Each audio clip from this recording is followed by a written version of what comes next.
Marketing for your business is critical to life of your business. It's telling people what you do and how you can benefit them. But there's more to business and marketing and more to life than profit.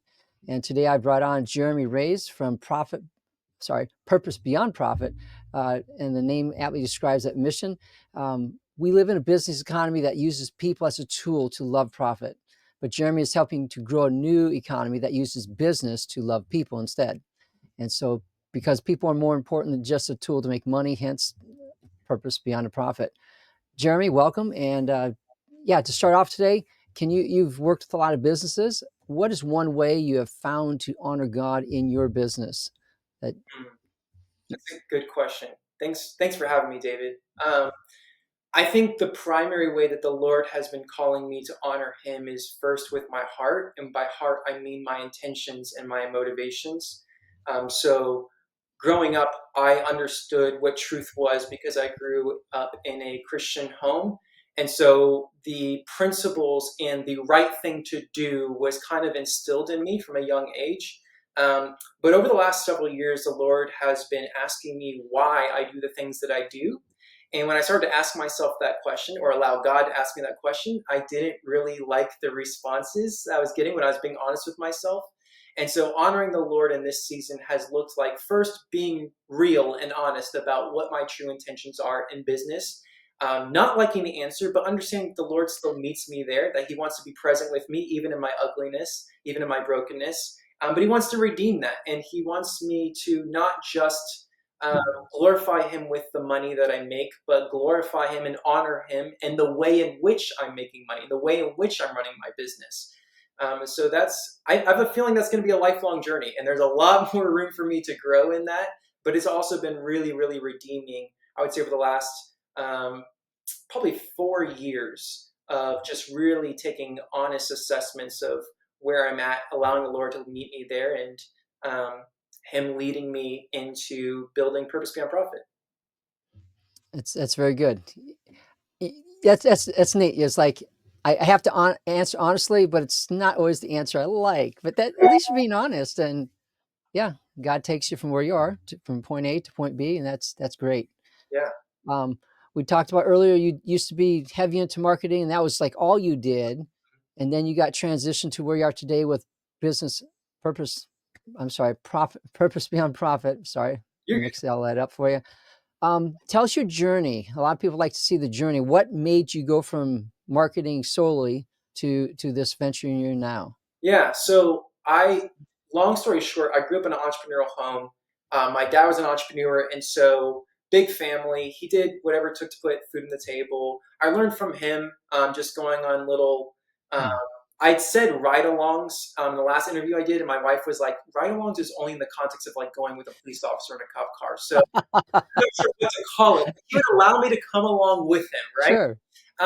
And so I went to business school and got a business management degree as kind of like a backup plan in case the whole entrepreneur thing didn't work out. But I knew from a young age, like I want to be an entrepreneur. So I graduated from Southeastern University with that. And then I was like, if I'm ever going to make a leap and start something while I still don't have a family, while rent is cheap, I was living with three other guys.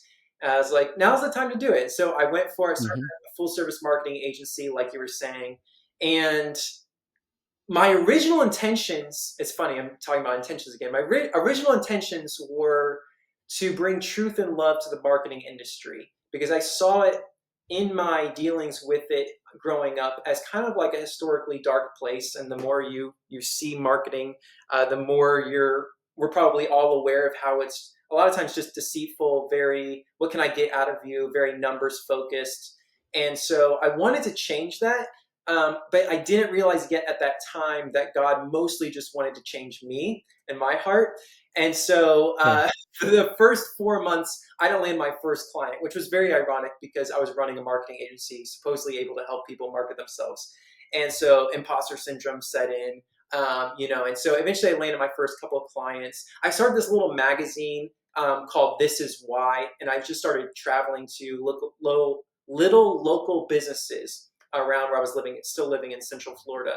And I would just interview them, ask them like the purpose of why they started their business. And I would record the whole thing. This is obviously Hmm. before AI. And so I'd record the whole thing and I'd manually go back and transcribe and turn it into an article and put it out there. And like, didn't really get a whole lot of traction. Like, it was cool, but like, I wasn't really making money with that. Right. And so, um, I started doing Facebook ads for my dad because he was a realtor. And then I started doing some Facebook ads for some other realtors, some other loan officers, um, and then kind of scaled that a little bit, grew that to where I was working with several realtors and loan officers across the US. Um, Again, mostly running Facebook ads. And then one day, Facebook changed their algorithm to where they didn't want ads related to housing, employment, or credit, which was Hmm. all of my ads. And so in one Yes. day, I lost 70 ads overnight, lost all of my customers, went back down to zero, Wow. not making any money. And this happened to be, so this was senior year. No, this was right after I graduated college. I was about to marry my wife. We're 90 days before our wedding day. And that's when I, lost all of my clients, went back to zero. My wife was still going to be in school. And so I was going to be our primary source of income. And I was like, well, I need to make money now. I need to figure this out. I could tell like Yeah. my parents are getting a little nervous. I had friends texting me like, hey, what's the plan? Like, what are you going to do? Yeah. You have to have a plan. Come on. Right, exactly. And so I was like, you know what I'm going to do? I'm going to teach people how I landed those realtors and loan officers as clients. So in that time, digital marketing was kind of pitched as the easy way to make money online. It was like, just teach what you know, right? So I started to do that. And by scaling that and bringing in people, telling them we're going to help them make money, we're going to kind of scale the amount of emails they can send.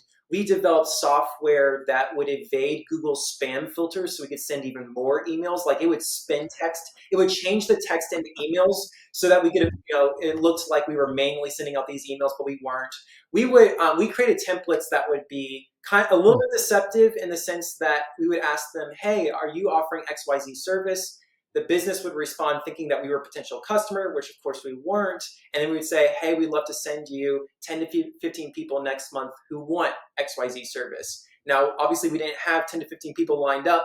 We were kind of making a guarantee we really couldn't make, and hoping that it worked out 80% of the time. So I ended up becoming fully a part of the problem that I Sure. initially set out to solve. And that Yeah. was a really humbling moment. We scaled that business anyways. While that conviction was growing, I kept running it, kept doing it. I found enough people around me who said, Jeremy, you're making a lot of money from this. There's a lot of good that can come from this with the money that you're making from it. And so we scaled that $15,000 a month. And then I was the most miserable I'd ever been in my life. Like, I achieved kind of the milestones that I wanted to hit and still wasn't happy. I was actually more unhappy. And it was affecting Hmm. my relationships. It was affecting pretty much my whole life because I was living this double life. I didn't want my personal friends and family to know what I was doing in my business, and I didn't want my business customers to know that I love Jesus because I knew that the two didn't align, right? Wow. And so, Yeah. so the Lord called me to shut that down, start over from zero. And when I did that, about 6 months was just coming back to the Lord, like, okay, God, now what? Like, what do you want? And so, through journaling, through waking up at 3 o'clock in the morning, just started to receive, and other people in training, starting to receive from the Lord what it looked like to use my gifts and my skill sets, but now for a completely different purpose, to love people. And so when we shut down the business, we sent out a mass email to everybody, which is ironic because we were doing mass cold email, but we sent a mass email to everybody who had opted in to receiving emails from us. And we told them, hey, like, I built this business with a purpose to make money, and people ended up becoming a tool in the process. And I'm on this journey now to figure out what it looks like to love people through business. And so started putting frameworks together, started doing one-on-one coaching, learning from other entrepreneurs as I was coaching them, by God's grace, just trying things out, really experimenting, trial and error. And that grew into doing little cohorts with like 2 or 3 people at a time. We did 18 or 19 of those. When people graduate from cohorts, they were like, okay, now what do I do? And so we developed this mastermind for ongoing support. And then in the last 6 months, we've actually reintegrated everything. So I'm offering my course and my coaching and my mastermind as one program that is basically an ecosystem of Christian entrepreneurs who are building their business in alignment with their God-given purpose, all learning from each other. I've kind of taken a step back and allowed myself to learn from other people who are in different industries and provide space for people to receive and give to each other in holistic ways, like spiritually, but also from a business standpoint, just um, teaching each other and learning from each other. So does that answer your question? Sure, that was a great answer to your question. That was a long one. But yeah, very interesting that you said that hit your goals, but you were very unhappy because of how you hit them. Hmm. And you're basically being dishonest in trying to say, "Hey, we got these customers," but you didn't have the customers. And I found it interesting that you said you didn't want your customers to find out you love Jesus. You Hmm. didn't want your family in that to know what you're doing. Yep. That is a perfect recipe for contention and anxiety and stress inside of you. Yes. But that's neat that you were able to just being led by the Lord, shut it down, Yeah. start all over again. Yes. And you're not the first person I've interviewed that has a similar background of success with compromise, and then okay, we're gonna try it in a different way. I think it was like part part courage and part just being miserable. Like it was hard to get out of bed. I didn't like what I was doing. I didn't want to do what I was doing. And it got to the point where I didn't want to go on sales calls because I didn't believe in what I was selling anymore. Um, Yeah, and so that was miserable. And so that was a huge motivator. I think that's part of God's grace too. Is like if that was really fulfilling, I'd probably still be doing it. But in God's grace, He made sin miserable to point us back to Him. absolutely. Yep. So what do you do now? You say you have this coaching and all these clients and stuff. So what do you teach? Are you teaching marketing or business, or what thing are you teaching there? Yeah, there's a few frameworks that go in depth, but at a high level. The first step is understanding what I call mission clarity. So it's defining the real purpose of your business and how it incorporates your unique gifting and skill sets, how it incorporates serving people that you're actually empathetic towards. You don't just see the need in the marketplace, you see the actual person behind the need, and also incorporates your life purpose to love God and love people. How do you blend those three? It's a Venn diagram. How do you build your business at the center of those three circles, right? And then from there, it goes into marketing, which is how do we communicate that mission in a way that people will understand and be empowered to move in alignment with that mission. And so we look at how Jesus did it, how Jesus communicated his message. A lot of times he tells parables. We understand truth through the lens of story. And so how do you develop stories that help communicate and articulate the purpose of your business? But then also, how do you curate experiences and resources for people that give them a taste and see glimpse of, you know what, building my business in alignment with my God-given purpose, that's actually helpful. That's actually, if you can give people an aha moment, a taste and see of Hmm. what it's like to pursue the mission, it elevates their belief. And I think that's all that marketing is. It's empowering people to believe truth, because if they believe truth, they'll take action in alignment with that truth. And you develop your products and services to be in alignment with the action that you're empowering people to take. And who else will they hire to help them take that action than the person that helps them to believe? And so all marketing is just communicating truth in a powerful and effective way and building systems to nurture people through that journey. And the journey really doesn't stop, because like I was saying, I'm still in this journey to loving God and loving people through business. And so I'm just turning around and helping people who are a few steps behind me in some areas and learning from other people who are a few steps ahead of me in other areas. Yep, and that's so true. I've heard that across the board of so many successful entrepreneurs. It's not just about growing a business, but it's me personally growing who I am. Yes. And that's good. One of my You mentioned mission clarity. There's 3 items in there. Repeat those 3 items in the mission of clarity again. Yeah, so I don't know how much in depth I went on this, but the first step is first building a one sentence mission statement. And in that, to build that one sentence mission statement, you're taking inventory of your life purpose, your gifts and your skill sets, and the people that you're drawn to out of empathy, a painful problem that they're experiencing that you can relate to. And you build your business in the center of those three circles. Okay. All right. So once you find that mission clarity, that's when you use, can like any business do that then? Yeah, I mean, every person has gifts. Every person has people that they more naturally relate to because they're experiencing Hmm. a problem. And every business is about solving a problem. And I believe every person has a purpose given to them by God. It's not something you have to make up or manufacture. So Yeah, I think everybody has that. Okay. Could you give us an example in a business that you've helped? Yeah. Let's see. So I work with, let's see. I work a lot with life coaches. The one that's coming to mind right now is a life coach who was struggling for about 8 years before she started working with me, um, and she had bounced around with like a lot of different marketing programs of kind of telling her you should do this, you shouldn't do that, but not understanding, not having clarity underneath that to support the systems that she was told to create. And so we took a step back and took inventory of her gifts, which was coaching. It was also facilitation. It was also, she had a very like holistic mindset that she understood that your physical, your emotional, and your spiritual health were all interconnected. She also had a background in life coaching. She had a couple things. So like I'm looking for patterns, right? Things that overlap with the people that she was drawn to, which were other moms, because she was a mom herself. And so she knew the challenges of being a mom and raising kids and wanting to pass on your knowledge to them, but also that it was difficult at times. And so we saw that, and then we also saw her life purpose to love God and love people, which is pretty much the life purpose of every human being on the planet. And we asked, how can we incorporate these three? And so she ended up facilitating. Now she's facilitating retreats, but at the time she was also doing life coaching as well. And she helps moms specifically who are facing challenges that she herself has faced in her own life.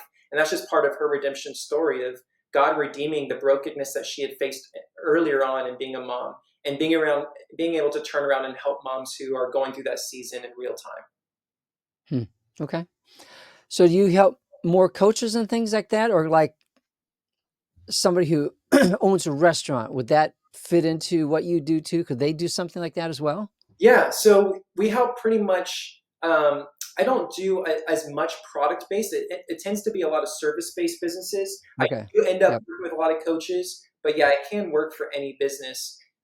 We have construction, we have life coaches, we have um, all different kinds of service based. We have a print shop, we have all different kinds of businesses. But for some reason, I do tend to attract a lot of coaches, and I think it's because when you have the freedom to build a business fully in alignment with your gifting, it gives you a lot of flexibility versus being someone who's like, I'm a real estate agent. You kind of fit into a box and you can't fully express. It's very difficult to break the mold of that box versus someone who's a coach. A lot of times there isn't as small of a box. It's still kind of open. And so people feel the freedom to express fully the message that God has given them. No, that makes sense. Mhm. That makes sense. I mean, you can be a really good realtor, and I've interviewed a few of them too, at least one.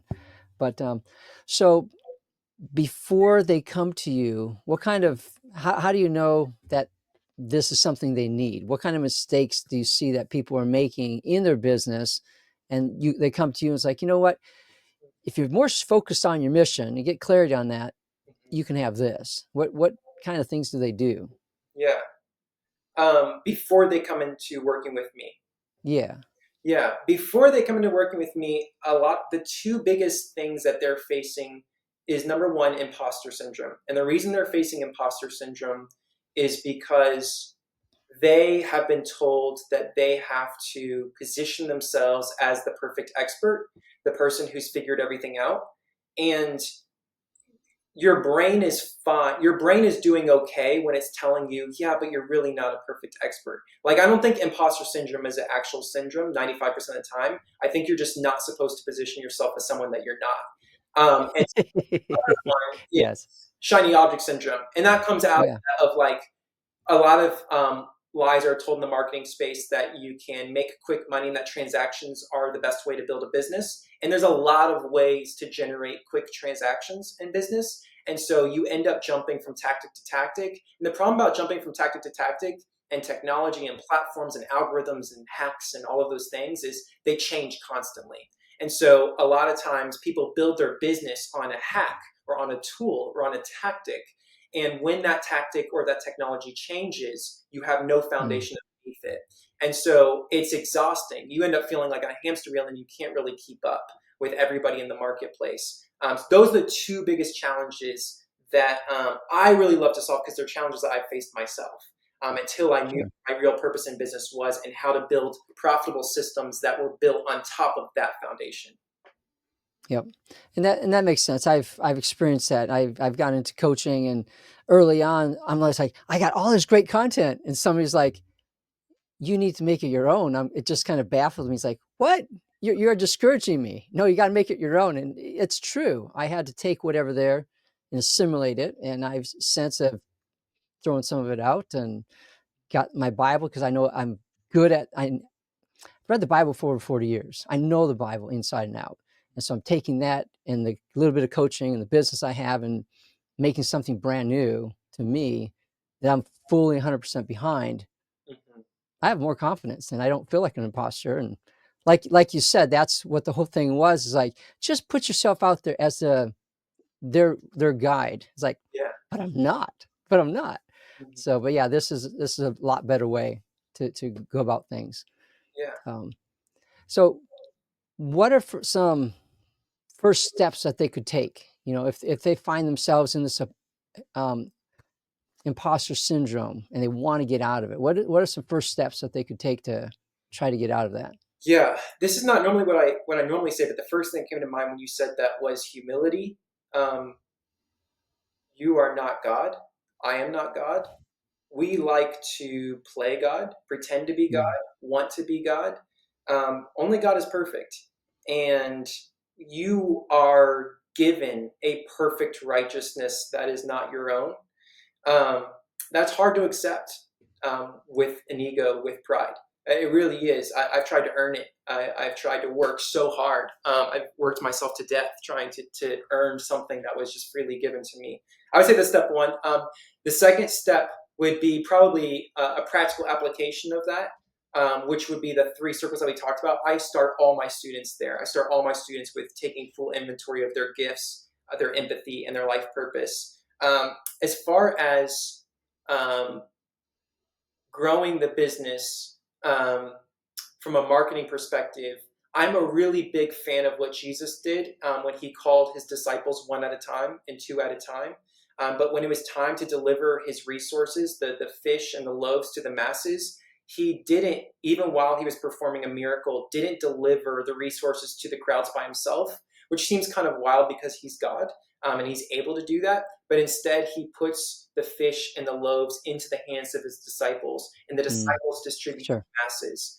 And that's how I've grown. Even my previous business and this business, how we ended up growing the most was putting our resources into the hands of other organizations and other people who had a similar mindset, who wanted to partner rather than compete. And we found it to be actually much more profitable than competing over who could get the ad space. We Yep. showed up with something to say, with a redemptive story and resources to offer people freely, and boundaries and systems for how to work with us. And so I look strategically for people who have a similar mindset in that way, want to serve the same audience, but have a diverse gifting that is different from me. So I'm always looking for people who bring something else to the table. And how can we leverage that for the audience that I'm already serving? And how can we leverage my gifting for the audience you're already serving? And I think this podcast is a great example of that, because you and I have different gifts. We both serve Christian entrepreneurs in different capacities. And I think it's a beautiful thing, just a real time example of you inviting me to come to speak to your guests as almost kind of like a vetted guest, right? Like, I'm not an ad that I just paid a certain amount of money so that I could interrupt everybody, halfway Sure. through this podcast. But I have something to say because of what God's done in my life, and because of the willingness of you to not have a scarcity mindset, to allow someone else to speak to your audience. I think that's a really, really, really beautiful thing. I think I know it's cliche that we're better together when the body of Christ is Yeah, raised during COVID. I hate that, but yeah, Yeah, but I think we really are. The body of Christ is better when we're working together. absolutely, absolutely. Unity, and God has made us to work together. Absolutely. Mhm. So, how can my audience find out more about you if they wanted to work with you or get your assessment or whatever? Yeah, if they wanted to work with me, I would point them to my website, which would be apurposebeyondprofit.com. If they just want to, like, hey, what is this guy all about? I want to hear about what he has to say, or I want to apply some of the things that he talked about, or ask some questions. I offer a free coaching call. That's my website, apurposebeyondprofit.com/calendar. Um, would those be good? I also have a couple of resources, but that might be a good starting point, at least, to get. And then my Yep. my resources are on my website, so I have a ton of resources there, and you can kind of pick and choose which ones you want to use. Sure. Yep. And I'll throw those links in the show notes and all that stuff so people can get at them. Perfect. Jeremy, this has been great. Love your content. Love what you're talking about. Love your passion and being able to work with other people to promote something great. Um, what is one challenge you like to leave with my audience today from anything that we talked about or not talked about? Hmm. My mind goes back to humility, which is a really hard thing for me. um,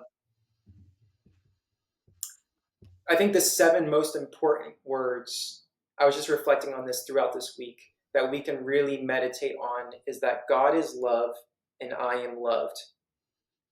Hmm. If we just believe that, so many of the problems that we face as people, as entrepreneurs, as husbands, as wives, as community members go away because there's a security and a confidence to show up, to lead other people, and that includes leading yourself. When you believe that the God of the universe is not just doing love, but is love himself embodied and wants to be present with you in every moment. And yes, that includes while you're eating and drinking, but it also includes when you're doing the behind the scenes things in your business. And that love is wanting to overflow into every facet of your life, including how you're running your business and how you're showing up in your family and beyond. Very good. Humility. That's God is opposed to the proud, gives grace to the humble. Very good. Jeremy, thank you so much for your time and encouragement today. And next steps to put into practice what you've learned is to check the show notes, the links and sites and contact information for Jeremy will be there. And subscribe to the podcast, sign up for the newsletter. It's a great way to communicate, not miss out on future episodes. And that's all for now. Trust you've been inspired to redeem your business, redeem your time, buy it back, and use it for God's glory.